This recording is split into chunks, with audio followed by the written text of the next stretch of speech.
Morning friends and my dear students, welcome to our channel. मैं राजेंद्र मंडलोई फिर से आपका हमारे चैनल पर स्वागत करता हूं। आज का हमारा जो टॉपिक है वो टॉपिक है आर्टिकल। आर्टिकल मीन्स इंग्लिश जिस भी एग्ज़ाम में पूछी जाती है उसमें आर्टिकल से संबंधित क्वेश्चन आते ही हैं। 101% श्योर है, चाहे कक्षा 9वीं हो, 10वीं हो, 11वीं हो, 12वीं हो, इवन ऑल कॉम्पिटिटिव एग्ज़ाम हम कह सकते हैं। तो जितनी भी आपके एग्ज़ाम्स हैं सभी एग्ज़ाम्स में आर्टिकल से संबंधित पूछा जाता है। अब आर्टिकल कितने प्रकार के होते हैं, इनके यूज़ किस प्रकार से होते हैं, ये सारी चीज़ें हम पढ़ेंगे और बहुत ही इजी मेथड में मैं आपको समझाने का प्रयास करूँगा। ठीक है दोस्तों, तो चलिए शुरुआत करते हैं। हमारे इस वीडियो की हम शुरुआत करें उससे पहले मैं आपसे रिक्वेस्ट ज़रूर करूँगा कि आप हमारे इस वीडियो को आपके फ्रेंड्स, रिलेटिव्स, क्लासमेट्स के पास प्लीज़ शेयर ज़रूर करें, क्योंकि वह भी घर पर रहकर अपनी तैयारी कर सकें। ठीक है दोस्तों, चलिए आज के वीडियो की शुरुआत करते हैं। मैंने यहाँ पर एक चार्ट बनाया है आर्टिकल, है ना। तो आर्टिकल जो हैं वो दो प्रकार के हैं, एक इंडेफिनेट आर्टिकल होता है और एक डेफिनेट आर्टिकल होता है। ठीक है, अब दो प्रकार के आर्टिकल हो गए। तो इसमें जो इंडेफिनेट आर्टिकल है, इंडेफिनेट का अर्थ होता है अनिश्चित। क्या अर्थ होता है? अनिश्चित, मतलब जो निश्चित नहीं हो। और डेफिनेट का अर्थ होता है निश्चित। ठीक है, तो देखिए जो इंडेफिनेट आर्टिकल है वो दो प्रकार के होते हैं, ए और एन। और डेफिनेट आर्टिकल वो एक प्रकार का होता है, उसको बोलते हैं हम द। क्लियर है? अब इनका प्रयोग कब होता है, कैसे होता है, वो मैं आपको बताऊंगा। अब आज के इस वीडियो में हम ए और एन का यूज़ पढ़ेंगे बाकी नेक्स्ट वीडियो में हम द और एक और अलग से मैं आपको बताऊंगा फाई। इसको ज़ीरो आर्टिकल भी कहा जाता है। क्या कहा जाता है? Zero article. फाई भी एक आर्टिकल के अंतर्गत ही आता है, लेकिन जहाँ पर आर्टिकल लगता है तो लगने की स्थिति में ए और एन आ जाता है, और किस स्थिति में कोई आर्टिकल नहीं लगता है उस स्थिति में फाई का प्रयोग होता है। तो कब लगता है कब नहीं लगता है, ये सारी चीज़ें हम बहुत अच्छे से क्लियर करेंगे। तो आज के इस वीडियो में हम ए और एन को कवर कर रहे हैं, बाकी नेक्स्ट वीडियो में हम द और फाई को कवर करेंगे। ठीक है दोस्तों, अभी सिर्फ आपको ये ध्यान रखना है कि ए और एन जो है वो इंडेफिनेट आर्टिकल के अंतर्गत आते हैं, और इनका जो प्रयोग होता है वो सिंगुलर काउंटेबल नाउन के पूर्व होता है। सिंगुलर का अर्थ होता है एक वचन। ठीक है, चलिए बहुत ही इजी मेथड से मैं आपको समझाने का प्रयास करूंगा। आप वैसे पिछली कक्षाओं में आपने इनके बारे में पढ़ा ही होगा, और नहीं भी पढ़ा है तो don't worry, we will try for our best. देखिए सबसे पहले हम बात करते हैं एन की। ये मेरा अलग तरीका है। सबसे पहले हम बात करते हैं एन की, कि एन का प्रयोग कब होता है। ये चीज़ तो क्लियर हो गई कि सिंगुलर काउंटेबल। ठीक है, काउंटेबल का अर्थ होता है जिसको हम गिन सकते हैं, और वो भी कैसी होनी चाहिए? एक वचन नाउन। अब प्रयोग कब होगा? कोई ऐसी नाउन जिसके उच्चारण की शुरुआत, उच्चारण किसे कहते हैं? उच्चारण कहते हैं जैसे लिखा हुआ है HOME। अब इसको हम लिखेंगे होम, और इसका अर्थ क्या होगा? घर। ये शब्द हो गया, ये इसका प्रोनाउंसिएशन हो गया, मतलब उच्चारण हो गया, और ये इसका अर्थ हो गया। तो ये जो है उच्चारण, किसी नाउन के उच्चारण की शुरुआत यदि हिंदी वर्णमाला के स्वर से हो रही हो। हिंदी वर्णमाला के स्वर आप समझते होंगे, अनार, आम, इमली, ईक, है ना, एड़ी, एनक, अंगूर, ऋषि, जो भी बीच में आते हैं आप अपने हिसाब से देख लेना, है ना। मतलब अपने हिसाब से नहीं, यदि आपको डाउट है तो वो भी हम क्लियर करेंगे, लेकिन कहने का तात्पर्य है कि हिंदी वर्णमाला के जो स्वर हैं, अनार, आम, इमली, ईक से लगाकर अंगूर, आहा तक, ये हिंदी वर्णमाला के स्वर हैं। तो किसी नाउन के उच्चारण की शुरुआत हिंदी वर्णमाला के स्वर से हो रही हो तो उसके पूर्व हम एन का प्रयोग करते हैं। ठीक है, ये चीज़ आपको ध्यान में रखना है। फॉर एग्जाम्पल, उदाहरण के तौर पर जैसे लिखा हुआ है APPLE, इसको हम क्या पढ़ते हैं? एप्पल। ठीक है, अब इसका अर्थ क्या हुआ? सेब हुआ। तो हमें कुछ नहीं देखना है, हमें ये भी नहीं देखना है कि यहाँ AEIOU आया है या CD Z कुछ भी आया हो भले ही, हमें सिर्फ इसके उच्चारण को देखना है कि इसका जो उच्चारण है वो उच्चारण किससे हो रहा है। तो आप इसमें देखोगे कि इसका जो उच्चारण हो रहा है वो एडी। एडी क्या है? ये अनार आम से लगाकर अंगूर आहा के बीच में आता है, मतलब ये हिंदी वर्णमाला का क्या है? स्वर है। तो किसी नाउन, ये नाउन है एप्पल, तो किसी नाउन के शब्द के उच्चारण की शुरुआत हिंदी वर्णमाला के स्वर से हो तो उसके पहले हम एन का प्रयोग करें। ठीक है। फिर है जैसे ऑक्स लिखा हुआ है, ऑक्स का अर्थ होता है बैल। अब इसका उच्चारण देखेंगे तो क्या लिखा हुआ है? ऐसा लिखा है ऑक्स। तो ये ओ क्या है? हिंदी वर्णमाला का स्वर है, तो क्या बोलेंगे? An ox. ठीक है। और एग्जाम्पल देखते हैं। मैं आपको क्वेश्चन भी दूंगा ताकि आप होमवर्क के लिए आप क्वेश्चन भी हल कर सकें और मुझे कमेंट्स करके बताएं, डोंट वरी। जैसे दिया गया है HONESTY, क्या दिखा है? क्या लिखा है? बहुत सारे स्टूडेंट इसको पढ़ सकते हैं होनेस्टी। क्या पढ़ सकते हैं? होनेस्टी। लेकिन ये होनेस्टी नहीं है, ये क्या है?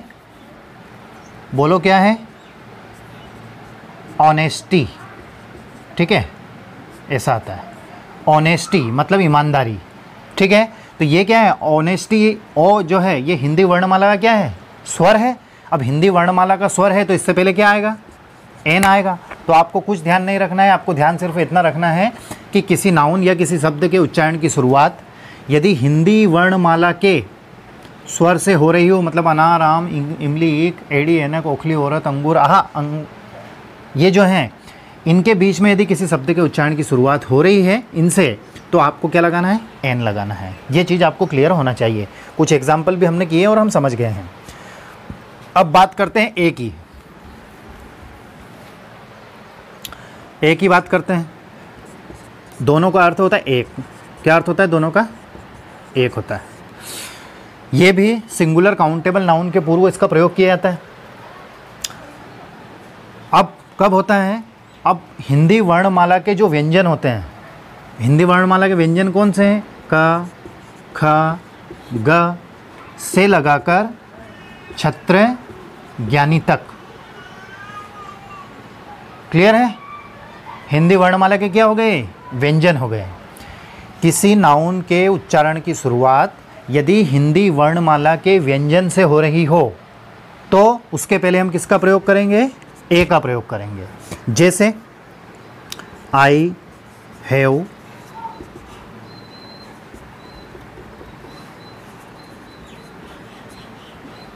बुक ऑफ इंग्लिश, और यहाँ दे दिया कि भैया ए और एन में से हम बात कर रहे थे ए की। ऐसा एक क्वेश्चन आएगा कि आई हैव और रिक्त स्थान दिया गया है बुक ऑफ इंग्लिश, और यहाँ पर दिया जा सकता है कि ए या एन का प्रयोग करो, या फिर दे सकते हैं ए एन द, या फिर इन तीनों के स्थान पर दे सकते हैं कि यूज़ ऑफ आर्टिकल। ठीक है, ऐसा वो दे सकते हैं। तो हमें क्या देखना है कि यहाँ पर जो नाउन दी गई है इसके उच्चारण की शुरुआत किससे हो रही है? इसके उच्चारण की शुरुआत देखिए आप, क्या लिखा हुआ है? BOOK book. तो ये ब क्या है? ये हिंदी वर्णमाला का व्यंजन है। क ख ग से लगाकर छत्र ज्ञानी तक जो भी हैं वो सब क्या है? हिंदी वर्णमाला के व्यंजन हैं। तो इस नाउन के उच्चारण की शुरुआत हो रही है हिंदी वर्णमाला के व्यंजन से, तो यहाँ क्या आएगा? ए आएगा। और एग्जाम्पल देखते हैं। जैसे दिया गया है BAT बैट, देखिए बैट, तो ए बैट आएगा। फिर दिया गया है PEN पेन, तो इसके उच्चारण की शुरुआत देखें तो क्या होगी? पेन। तो प हिंदी वर्णमाला का क्या है? व्यंजन है। क ख ग से लगाकर छत्र ज्ञानी तक, तो क्या आएगा? पेन। दूसरी बात क्या है? देखो सिंगुलर है ना, सिंगुलर। अब दिया गया है यहाँ पर मैन, MAN, तो मैन क्या है? सिंगुलर है। और क्या है? इसके उच्चारण की शुरुआत म से हो रही है, तो हिंदी वर्णमाला का व्यंजन है, तो क्या आएगा? ए आएगा। ठीक है दोस्तों, तो आज के इस वीडियो में हमने ए और एन का प्रयोग सीखा है। एक बार और जल्दी से रिपीट कर देता हूँ। सबसे पहले तो आप कहेंगे कि सर तो हमें हिंदी अल्फ़ाबेट सिखा रहे हैं, मतलब अनाराम सिखा रहे हैं। ऐसा नहीं है। ये शॉर्टकट मेथड मैं कह सकता हूँ। यदि आपको आर्टिकल का प्रयोग सीखना है तो आप हिंदी वर्णमाला के स्वर क्या होते हैं, जैसे अनाराम, इमली, ईक से अंगूरहा तक, और हिंदी वर्णमाला के व्यंजन क्या होते हैं, क ख ग से लगाकर छत्रज्ञानी तक। तो हिंदी वर्णमाला के स्वर से किसी नाउन के उच्चारण की शुरुआत हो रही है तो उसके पहले एन का प्रयोग करेंगे, और हिंदी वर्णमाला के व्यंजन से किसी नाउन के उच्चारण की शुरुआत हो रही है तो उसके पहले हम ए का प्रयोग करेंगे। ठीक है, ये चीज़ आपको ध्यान में रखना है। साथ में जो नाउन है वो कैसी होनी चाहिए, वो होनी चाहिए सिंगुलर, एक वचन होनी चाहिए। ठीक, तो ये तो हमने कर लिया है। अब मैं आपके लिए होमवर्क दे रहा हूँ, और कुछ के मैं आपको अभी आंसर भी बताऊँगा और कुछ आपके लिए होमवर्क के लिए छोड़ूंगा। साथ में एक जानकारी मैं आपको ज़रूर दे दूँ कि जितने भी मैंने यहाँ पर लिखे हुए हैं, जैसे HOUR उच्चारण मैं नहीं करूँगा, क्योंकि उच्चारण करूँगा तो आप कर देंगे। HEIR, EWE, EAGLE, EUROPEAN, UNIT, UNION, YEAR, FO, one eyed man लिखा हुआ है। ठीक है, वन मतलब एक, आइड मतलब आँख, मैन मतलब आदमी। Useful book, MP, university. ठीक है, तो मैं आपको कुछ के बता देता हूँ। ये जो है इसका मैं बता रहा हूँ आपको, क्योंकि हो सकता है कि आपके लिए नया हो। इसको हम पढ़ते हैं एयर। क्या पढ़ते हैं हम इसको? एयर। इसमें एच साइलेंट रहता है और इसका अर्थ होता है उत्तराधिकारी। क्या अर्थ होता है इसका? उत्तराधिकारी। तो एयर है, एच साइलेंट है, तो हम यहाँ पर क्या लगाएंगे? एन लगाएंगे। एक और मैं आपको बता देता हूँ, ये जो लिखा हुआ है इसका जो उच्चारण हम जनरली हम इसका उच्चारण पढ़ेंगे यू। क्या पढ़ेंगे? यू। लेकिन ये यू नहीं है, ये है यू। क्या है? यू। इसका उच्चारण है यू, और इसका अर्थ होता है फीमेल भेड़। भेड़ बकरी जानते हैं? तो भेड़ बकरी में जो फीमेल भेड़ होती है उसको यू बोलते हैं। क्लियर है? माफ़ कीजिएगा, यू नहीं बोलते हैं, इसको यू बोलते हैं। तो यू देखिए, यह जो है ये हिंदी वर्णमाला का क्या है? व्यंजन है। अब हिंदी वर्णमाला का व्यंजन है तो क्या आएगा? ए आएगा। इसी प्रकार से यहाँ पर ये दिए हुए हैं, आपको इनको देखना है, नोट करना है। और साथ ही मैं आपको एक जानकारी ज़रूर दे दूं कि हम जो भी ग्रामर पढ़ रहे हैं, ये ग्रामर सभी कॉम्पिटिटिव एग्ज़ाम्स के लिए यूज़फुल है। अभी जैसे जेल प्रहरी की एग्ज़ाम होनी है, अभी उसके फॉर्म डल रहे हैं, 10 तारीख उसकी लास्ट है। तो जेल प्रहरी के लिए भी हम अलग से स्पेशल इंग्लिश की क्लासेस स्टार्ट करने वाले हैं। तो आपके फ्रेंड्स, रिलेटिव्स जो भी आपके संपर्क में हों, उनके पास हमारे इन वीडियोस को ज़रूर शेयर कीजिएगा, क्योंकि वह अपनी तैयारी कर सकते हैं। और ये जो वर्ड्स मैंने लिए हैं ये सभी सिलेक्टेड हैं, एग्ज़ाम में इसी प्रकार के, इसी लेवल के पूछे जाते हैं। ठीक है दोस्तों, तो आपको हमारा ये वीडियो कैसा लगा कमेंट्स करके ज़रूर बताएं। साथ ही आपके फ्रेंड्स, रिलेटिव्स, क्लासमेट्स के पास प्लीज़ रिक्वेस्ट कर रहा हूँ, उनके पास इनको शेयर ज़रूर करें। Thank you very much for watching. Stay home, stay safe, and please take care of yourself. Thank you very much.